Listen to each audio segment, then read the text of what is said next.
Welcomes to மாருதிஸ் kitchen. இன்றைக்கி நம்ம வெண்டைக்காய் சாம்பாரும் சாமாரிசி சாதமும் செய்ய போகிறோம். சாமாரிசி சாதம் செய்கிறதுக்கு நல்லா சாமாரிசி 1 டம்ளரும் 1/4 டம்ளர் பாசிப்பருப்பும் எடுத்து அலசிட்டு ஊற வச்சு எடுத்து வச்சுருக்கேன். இது கூட ஒரு துண்டு இஞ்சி, ஒரு பச்சை மிளகாய், கொஞ்சமாக சீரகம் அரை ஸ்பூன் மிளகு, அரை ஸ்பூன் உப்பு இதெல்லாம் சேர்த்துட்டு ஒரு டம்ளர் சாமாரிசிக்கு 3 டம்ளர் தண்ணி ஊற்றி 3 விசில் வச்சு எடுத்தோம்னா நம்ம சாமாரிசி சாதம் ரெடி ஆகிடும். அடுத்து வெண்டைக்காய் சாம்பார் எப்படி செய்யலாம்னு பார்க்கலாம். சாம்பாருக்கு ஃபஸ்ட்டு வெண்டைக்காயை வதக்கிக்கலாம். அதுக்கு கடாயை வச்சுட்டு கொஞ்சமாக எண்ணெய் ஊற்றி எண்ணெய் காஞ்ச பிறகு நம்ம கட் பண்ணி வச்சுருக்க வெண்டைக்காய் இதில் போட்டு நல்லா இந்த எண்ணெயிலே நல்லா வதக்கி எடுத்து வச்சுக்கோங்க.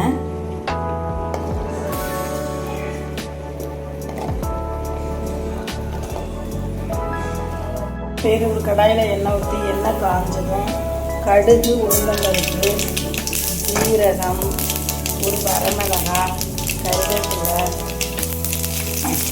நறுக்கின வெங்காயம், 2 பச்சை மிளகாய், ஒரு தக்காளி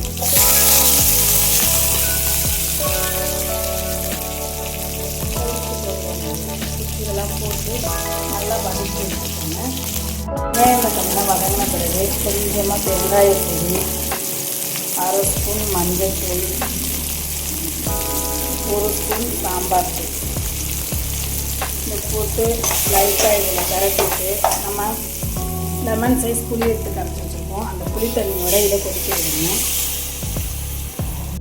புளி தண்ணி நல்லா கொதித்து வந்த பிறகு நம்ம ஏற்கனவே துவரம் பருப்பு எடுத்து வேக வச்சு எடுத்து வச்சுருக்கோம்.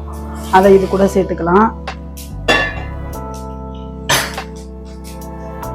இப்போ நம்ம வதக்கி வச்சுருக்க வெண்டைக்காயவும் இது கூட சேர்த்து ஒரு கொதி விடுவோம்.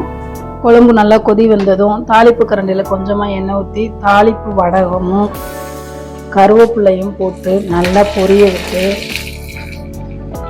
அப்படியே சாம்பாரில் போட்டோன்னா நம்மளோட வெண்டைக்காய் சாம்பார் ரெடி. அவ்வளோதாங்க. இன்றைக்கி நம்ம வீட்டில் சாமாரிசி சாதமும் வெண்டைக்காய் சாம்பாரும் சூப்பராக ரெடி ஆயிடுச்சு. நீங்களும் இதே மெத்தடில் ட்ரை பண்ணி பார்த்துட்டு வீடியோ எப்படி இருந்துச்சுன்னு சொல்லுங்கள். வீடியோ பிடிச்சிருந்துச்சுன்னா லைக் பண்ணுங்கள், ஷேர் பண்ணுங்கள், கமெண்ட் பண்ணுங்கள். மறக்காமல் பெல் ஐக்கானை கிளிக் பண்ணிவிட்டு மாருதிஸ் கிச்சன் சேனலுக்கு சப்போர்ட் பண்ணுங்கள். பாய்.